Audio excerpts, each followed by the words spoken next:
Hi friends, welcome to news pocket.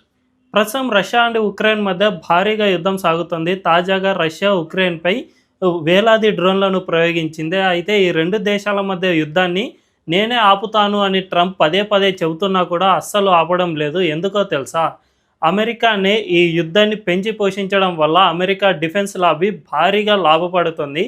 ఇందుకు సంబంధించిన ఒక రిపోర్ట్ అయితే ఇప్పుడు తాజాగా వెలువడింది. ఈ రిపోర్ట్ను చూస్తూ ఉంటే షాకింగ్ నిజాలు బయటకు వస్తూ ఉన్నాయి. అమెరికా ఎందుకు ఈ యుద్ధాన్ని ఆపుతానని చెప్పి కూడా పదే పదే ప్రకటిస్తూ ఉన్నా కూడా అస్సలు ఎందుకు ఆపడం లేదు అంటే, నిజానికి ఈ యుద్ధం వల్ల అమెరికానే భారీగా లాభపడుతుంది కాబట్టి అసలు ఈ యుద్ధాన్ని ఆపడానికి అస్సలు ప్రయత్నించడం లేదు. పైపెచ్చు మన ఇండియాపై లేదంటే ఇతర దేశాలపై ఆంక్షల పేరిట భారీగా టారిఫ్లను విధిస్తోంది. అయితే అమెరికా ఎంత లాభపడింది అనే విషయానికి వస్తే, అమెరికాకు సంబంధించిన ఒక సంస్థ అబ్జర్వేటరీ రీసెర్చ్ ఫౌండేషన్ అని ఒక థింక్ ట్యాంక్ సంస్థ ఉంటుంది. ఆ సంస్థ వెలువరించిన రిపోర్ట్ ఆధారంగా ఇప్పుడు మీకు కొన్ని గణాంకాలు చెబుతాను. దీన్ని బట్టే మీకు అమెరికా ఎంత లాభపడిందో అర్థమవుతుంది. ఈ గణాంకాలు తెలుసుకునే ముందు ఈ ఛానల్ ఎప్పుడెప్పుడే స్టార్ట్ చేసాం, మాకు మీ సపోర్ట్ ఖచ్చితంగా కావాలి. మా ఛానల్ సబ్స్క్రైబ్ చేసుకోండి అండ్ బెల్ ఐకాన్ క్లిక్ చేయడం అస్సలు మర్చిపోవద్దు. ఇక డీటెయిల్స్లోకి వెళ్తే, అబ్జర్వేటరీ రీసెర్చ్ ఫౌండేషన్ వెలువరించిన గణాంకాల ఆధారంగా 2024 సంవత్సరంలో ప్రపంచంలో ఆయుధ మార్కెట్ లాబీ 9.94% పెరిగిపోయింది. ఈ 9.94%లో 8.8% ఉక్రెయినే కొనుక్కుంది అని రిపోర్ట్ చెబుతోంది. అంటే గతంలో ఉక్రెయిన్ ఇందులో జస్ట్ 0.01% మాత్రమే కొనుగోలు చేసేది. ఇప్పుడు 2015 టు 2019 మధ్య జస్ట్ ప్రపంచంలో 0.01 ఆయుధాలు మాత్రమే ఉక్రెయిన్ కొనుగోలు చేస్తూ ఉంటే 2024లో మాత్రం ఇది 8.8%కు పెరిగింది. అంటే ఎంత పెద్ద మొత్తంలో ఉక్రెయిన్ ఆయుధాలను కొనుగోలు చేస్తుందో మనందరికీ అర్థమవుతుంది. ఇందులో కూడా ఉక్రెయిన్ కొనుగోలు చేస్తున్న ఆయుధాల్లో 45% అమెరికా నుంచి మాత్రమే కొనుక్కుంటుంది. అమెరికా కూడా తక్కువేం తినలేదు. ఆ దేశం ఉక్రెయిన్కు ఎన్నో రాకెట్ లాంచర్లు, రాకెట్లను అండ్ మందుగుండు సామాగ్రి లేదంటే ఇతర డ్రోన్లు ఇటువంటివి ఎన్నిటినో సప్లై చేసింది. ఈ విధంగా సప్లై చేస్తూ అమెరికన్ డిఫెన్స్ లాబీలకు లాభం చేకూరేలా ప్రవర్తిస్తోంది. అయితే ఉక్రెయిన్కు ఇంత ఆయుధాలు కొనుక్కోవడానికి ఎలా డబ్బులు వచ్చాయి అంటే, నాటో కూటమిలో దేశాలు ఉన్నాయి కదా, ఈ నాటో కూటమిలోని దేశాలు ఉక్రెయిన్కు భారీగా ఫండింగ్ చేస్తూ ఉన్నాయి. అమెరికా కూడా తన నుంచి సహాయం పేరుతో భారీగా ఫండింగ్ చేస్తుంది. రీసెంట్గానే ఆగస్టులో నాటో కూటమిలోని కొన్ని దేశాలు $500 మిలియన్ ఉక్రెయిన్కు ఇస్తాము అని ప్రకటించాయి. వాటిలో ఏమేమి ఉన్నాయి అనేవి చూస్తే, నెదర్లాండ్ దేశం $500 మిలియన్ ఇస్తామని ప్రకటించింది ఆగస్టులో. దీంతోపాటు డెన్మార్క్, నార్వే, స్వీడన్ ఈ 3 దేశాలు కాస్త చిన్న దేశాలు కాబట్టి 3 దేశాలు కలిపి $500 మిలియన్ ఉక్రెయిన్కు ఆఫర్ చేశాయి. అంతేకాకుండా జర్మనీ, కెనడా ఒక్కొక్క దేశం $500 కేటాయిస్తుంది. అంటే కేవలం ఒక్క ఆగస్టులోనే $2,000 మిలియన్ నాటో దేశాలు ఉక్రెయిన్కు ఆఫర్ చేశాయి. దీంతోపాటు అమెరికా కూడా $825 మిలియన్ ఉక్రెయిన్కు ఆఫర్ చేసింది. ఎందుకంటే ఉక్రెయిన్ ఇప్పుడు రష్యాతో యుద్ధం చేస్తూ ఉంది కదా, ఆ చిన్న దేశము రష్యాతో పోరాడలేదు కాబట్టి ఆ దేశానికి మానవతా సహాయం కింద మేము ఈ సహాయం చేస్తున్నామంటూ ఇటు నాటో దేశాలు అండ్ అటు అమెరికా కూడా ఆ దేశానికి ఫండింగ్ చేస్తూ ఉన్నాయి. దీంతో పెద్ద ఎత్తున తమ దేశంలో ప్రజలు కట్టిన పన్నులతో ఉక్రెయిన్కు ఫండింగ్ చేస్తూ ఉండగా ఉక్రెయిన్ రష్యాతో యుద్ధం చేస్తుంది. ఈ యుద్ధంలో ఉక్రెయిన్ తనకు తాను నష్టపోతున్నాను అని అర్థమవుతున్నా కూడా అస్సలు వెనక్కి తగ్గడం లేదు. ఈ దేశాలు ఇచ్చిన ఆయుధాలు లేదంటే వీళ్ళ ప్రజలు కట్టిన పన్నులను ఆ దేశానికి ఫండింగ్ ఇస్తూ ఉండగా ఆ దేశం యుద్ధం చేస్తూ ఉంది. దీనివల్ల అది ఈ నాటో దేశాలు అండ్ అమెరికా ఎవరు ఎంత ఫండింగ్ ఇచ్చినా కూడా చివరికి యుద్ధంలో గెలవాలి అంటే ఖచ్చితంగా ఆయుధాలను కొనుగోలు చేయాల్సి ఉంటుంది. ఇప్పుడు ఉక్రెయిన్ చేస్తున్న యుద్ధంలో భారీగా ఆయుధాలను సేకరిస్తోంది కాబట్టి ఇందులో 45% వరకు అమెరికా నుంచే దిగుమతి చేసుకుంటోంది. ఈ విధంగా అమెరికా నుంచి దిగుమతి చేసుకోవడం వల్ల ఆ దేశంలోని డిఫెన్స్ లాబీ భారీగా లాభపడుతుంది.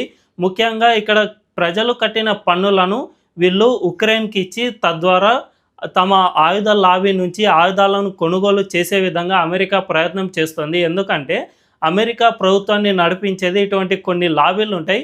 ఆ లాబీలు మాత్రమే ఆ ప్రభుత్వాన్ని నడిపిస్తూ ఉంటాయి. వీటిలో అతిపెద్దది డిఫెన్స్ లాబీ అండ్ తర్వాత ఫార్మా లాబీ, ఇటువంటివి చాలా లాబీలు ఉంటాయి. ఇవే ఆ ప్రభుత్వాన్ని నడిపిస్తూ ఉంటాయి. కాబట్టి డిఫెన్స్ లాబీ వీటిలో చాలా పెద్దది కాబట్టి వాళ్ళు చెప్పినట్లే అమెరికన్ గవర్నమెంట్ వినాల్సి ఉంటుంది. సో ఇందువల్లే ప్రజలు కట్టిన పన్నులు ఏదో మనం మానవతా సహాయం చేస్తున్నామంటూ అమెరికా కలరింగిస్తూ చాలా వరకు డబ్బులు కుమ్మరిస్తుంది. దీనివల్ల వారి డిఫెన్స్ లాబీలకు మేలు జరిగేలా చూస్తుంది. అయితే అమెరికా చేస్తున్న ఈ పనిని కప్పిపుచ్చుకునేందుకే భారత్ లాంటి దేశాలపై భారీగా టారిఫ్లను విధిస్తుంది. భారత్ రష్యా నుంచి ఆయిల్ కొనుగోలు చేయడం వల్లే ఈ యుద్ధం ఇంకా కొనసాగుతోందని, అందువల్లే మేము భారత్పై టారిఫ్లు విధిస్తున్నాము అని ట్రంప్ 50% టారిఫ్లను విధించాడు. అయితే ఈ విధంగా టారిఫ్లను విధించడం వల్ల చివరికి అమెరికాకే భారీగా నష్టం చేకూరుతోంది. ఇది ఇప్పుడిప్పుడే ట్రంప్కు సైతం అర్థమవుతుంది. ఎందుకంటే ట్రంప్కు ఫస్ట్లో ఈ విషయం బాగా తెలుసు. భారత్పై టారిఫ్లు విధిస్తే మనమే నష్టపోతాం అనే విషయం ట్రంప్కు ఫస్ట్లోనే తెలుసు. అయితే ఈ విధంగా టారిఫ్ల పేరిట భయపడితే భారత్ వెనక్కి తగ్గుతుంది.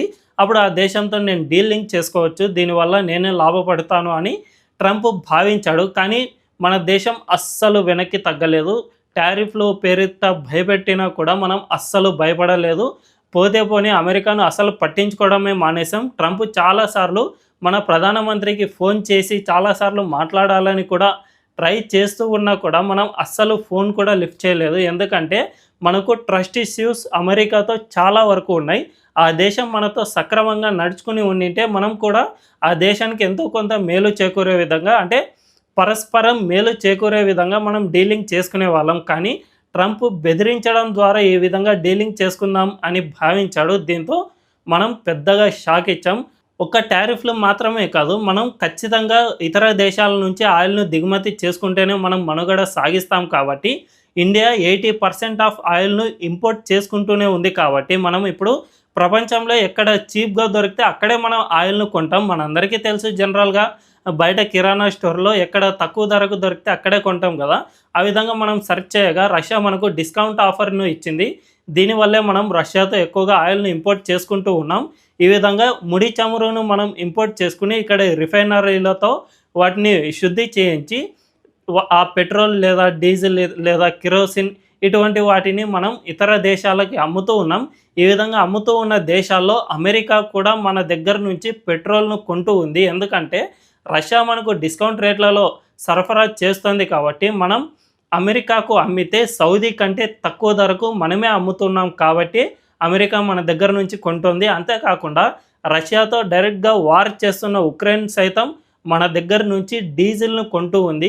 సో మనం కనుక రష్యా నుంచి ఆయిల్ను ఇంపోర్ట్ చేసుకోకుంటే ఖచ్చితంగా నష్టపోయేది America and ఉక్రెయినే.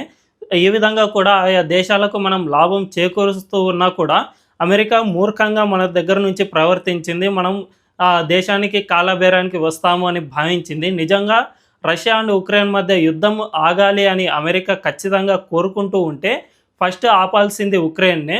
NATO and America దేశాలు ఎప్పుడైతే ఉక్రెయిన్కు ఫండింగ్ ఇవ్వడం మానేస్తాయో అప్పుడు యుద్ధం వెంటనే ఆగిపోతుంది. రష్యా కూడా ఉక్రెయిన్ను ఆక్రమించుకోవడానికి ఏమీ చూడడం లేదు. ఆ దేశం నాటోలో చేరకుండా ఉంటే చాలు అని రష్యా భావిస్తోంది. కానీ ఇంతకుముందు జో బైడెన్ ఉక్రెయిన్ అధ్యక్షుడు జెలెన్స్కీని రెచ్చగొట్టి నిన్ను నాటో కూటమిలో చేర్చుకుంటాము అని రెచ్చగొట్టి యుద్ధాన్ని స్టార్ట్ చేయించాడు. ఆ తర్వాత ట్రంప్ అధికారంలోకి వచ్చిన తర్వాత ఉక్రెయిన్ను నాటో కూటమిలో చేర్చుకునే ప్రసక్తే లేదని చెప్పినా కూడా జెలెన్స్కీ ఈ యుద్ధాన్ని ఆపడం లేదు. ఎందుకంటే ఈ దేశాలు ఫండింగ్ చేస్తున్న డబ్బులు అండ్ ఆయుధాల వల్లే నేను యుద్ధం చేస్తున్నాను, నేను హీరో అని నిరూపించుకునేందుకు జెలెన్స్కీ ఈ విధంగా ప్రయత్నం చేస్తూ ఉన్నాడు. దీనివల్ల చివరికి నష్టపోతుంది ఉక్రెయినే. కాబట్టి ఫస్ట్ ఈ రెండు దేశాల మధ్య యుద్ధం కనుక ఆగాలి అంటే ఫస్ట్ మారాల్సింది భారత్ కాదు అమెరికానే అనే విషయం ట్రంప్ ఫస్ట్ గుర్తుపెట్టుకోవాలి. అలా జరిగితే తప్ప ఈ యుద్ధం ఆగదు అన్నది స్పష్టంగా అర్థమవుతుంది. కాబట్టి ట్రంప్ ఇప్పటికైనా మారి తన డిఫెన్స్ లాబీకి లాభాలను చూసుకోకుండా ప్రజల సంక్షేమాన్ని గనుక ఆలోచించి గనుక చేస్తే ఖచ్చితంగా ఈ యుద్ధాన్ని ఆపగల శక్తి ట్రంప్ చేతుల్లోనే ఉంది. కానీ ట్రంప్ కూడా ఒక కలరింగ్ ఇచ్చుకోవడానికి దీన్ని ఇలాగే కంటిన్యూ చేస్తూ వస్తూ ఉన్నాడు. మరి ట్రంప్ ఎప్పుడైతే రియలైజ్ అవుతాడో, ఆ దేశ ప్రజలు ఈ విషయాన్ని ఎప్పుడైతే రియలైజ్ అవుతారో అప్పుడే ఆ రెండు దేశాల మధ్య యుద్ధం ఆగుతుందే తప్ప, లేదంటే ఆయా దేశాల్లోని ప్రజలు కట్టే పన్నుల వల్ల ఉక్రెయిన్ ఆయుధాలను కొనడం వల్ల చివరికి అమెరికాలోని డిఫెన్స్ లాబీలే లాభపడతారు అన్నది స్పష్టంగా అర్థమవుతోంది. ఈ వీడియో కనుక మీకు నచ్చినట్లయితే ఖచ్చితంగా మా ఛానల్ను సబ్స్క్రైబ్ చేసుకోండి అండ్ బెల్ ఐకాన్ క్లిక్ చేయడం అస్సలు మర్చిపోవద్దు. Thank you.